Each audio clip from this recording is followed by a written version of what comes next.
E.M.S. Namboodiripad 1992-1998. He had a lifespan of 89 years. E.M.S. Namboodiripad എന്ന നവോത്ഥാന നായകന്റെ പേര് കേൾക്കുമ്പോൾ നമ്മൾ ആദ്യം ഓർക്കേണ്ട ഒരു കാര്യമുണ്ട്. കേരളത്തിന്റെ ആദ്യത്തെ മുഖ്യമന്ത്രിയാകുന്നു E.M.S. നമ്പൂതിരിപ്പാട്. E.M.S. നമ്പൂതിരിപ്പാടിന്റെ പേരിന്റെ ഫുൾ ഫോം ആകുന്നു ഏലംകുളം മനക്കൽ ശങ്കരൻ നമ്പൂതിരിപ്പാട്. മലപ്പുറം ജില്ലയിലെ ഏലംകുളം മനക്കലിലാണ് ഇദ്ദേഹം ജനിക്കുന്നത്. ഇദ്ദേഹം കുഞ്ചു എന്ന ഓമന പേരിൽ അറിയപ്പെടുന്നു. നമ്പൂതിരി സമുദായത്തിന്റെ ക്ഷേമത്തിനായി പ്രവർത്തിച്ച നവോത്ഥാന നായകൻ കൂടിയാകുന്നു E.M.S. നമ്പൂതിരിപ്പാട്. E.M.S. നമ്പൂതിരിപ്പാടിന്റെ ആദ്യ പുസ്തകമാകുന്നു ജവഹർലാൽ നെഹ്റു. അദ്ദേഹത്തിന്റെ അവസാന പുസ്തകമാകുന്നു തിരിഞ്ഞു നോക്കുമ്പോൾ. E.M.S. നമ്പൂതിരിപ്പാടിന്റെ ഭാര്യയുടെ പേരാകുന്നു ആര്യ അന്തർജനം. 1957 E.M.S. നമ്പൂതിരിപ്പാട് കാസർഗോഡ് ജില്ലയിലെ നീലേശ്വരം മണ്ഡലത്തിൽ നിന്ന് കേരള നിയമസഭയിലേക്ക് മത്സരിച്ച് വിജയിക്കുകയും നിയമസഭയിലെ ഭൂരിപക്ഷ പിന്തുണയോടെ കേരളത്തിന്റെ ആദ്യത്തെ മുഖ്യമന്ത്രിയായി 1957 ഏപ്രിൽ 5 അധികാരമേറ്റ് ഭരണത്തിന് നേതൃത്വം നൽകുകയും ചെയ്തു.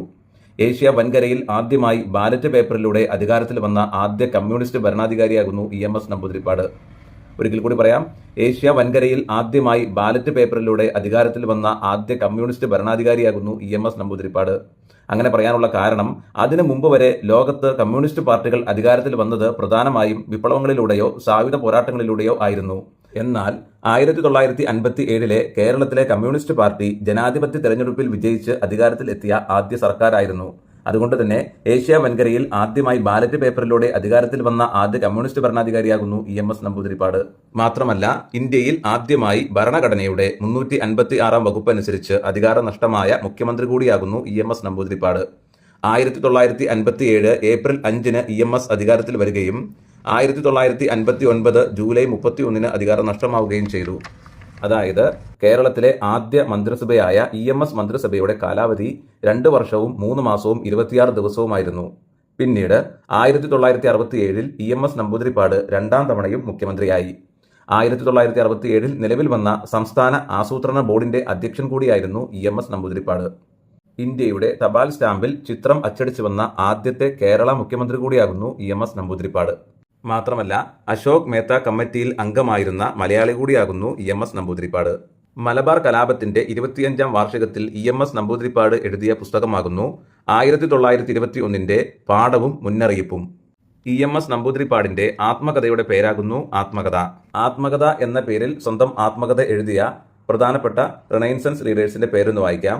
ജവഹർലാൽ നെഹ്റു, E.M.S. നമ്പൂതിരിപ്പാട്, K.R. ഗൗരിയമ്മ, അന്ന ചാണ്ടി, സർദാർ K.M. പണിക്കർ. നെയ്ത്തുകാരൻ എന്ന മലയാള സിനിമയുടെ പ്രതിപാദ്യം E.M.S. നമ്പൂതിരിപ്പാടിന്റെ ജീവിതമാകുന്നു. ഈ സിനിമയുടെ ഡയറക്ടറിന്റെ പേരാകുന്നു പ്രിയ Nandanan. E.M.S. നമ്പൂതിരിപ്പാടിന്റെ തൂലികാനാമങ്ങളാകുന്നു Surendran, S. Parameswaran, P.S. Cherian, K.K. Vasudevan എന്നിവ E.M.S. നമ്പൂതിരിപ്പാടിന്റെ തൂലികാനാമങ്ങളാകുന്നു. പ്രശസ്ത എഴുത്തുകാരനായ മുല്ലശ്ശേരി പ്രസന്നൻ E.M.S. നമ്പൂതിരിപ്പാടിനെ കുറിച്ച് എഴുതിയ പുസ്തകത്തിന്റെ പേരാകുന്നു സഖാവ് E.M.S. നമ്പൂതിരിപ്പാട്. E.M.S. നമ്പൂതിരിപ്പാടിന്റെ ജീവിതത്തെ ആസ്പദമാക്കി M. മുകുന്ദൻ എഴുതിയ പുസ്തകമാകുന്നു കേശവന്റെ വിലാപങ്ങൾ. E.M.S. നമ്പൂതിരിപ്പാട് ഒരുപാട് പുസ്തകങ്ങൾ എഴുതിയിട്ടുണ്ട്. അതിൽ വളരെ പ്രധാനപ്പെട്ട E.M.S. നമ്പൂതിരിപ്പാടിന്റെ പുസ്തകങ്ങളുടെ പേര് വായിക്കാം, ശ്രദ്ധിക്കുക.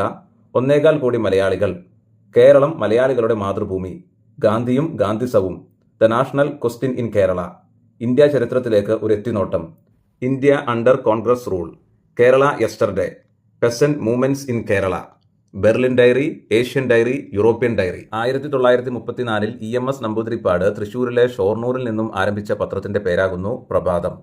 1934 E.M.S. നമ്പൂതിരിപ്പാട് തൃശൂരിലെ ഷൊർണൂരിൽ നിന്നും ആരംഭിച്ച പത്രത്തിന്റെ പേരാകുന്നു പ്രഭാതം.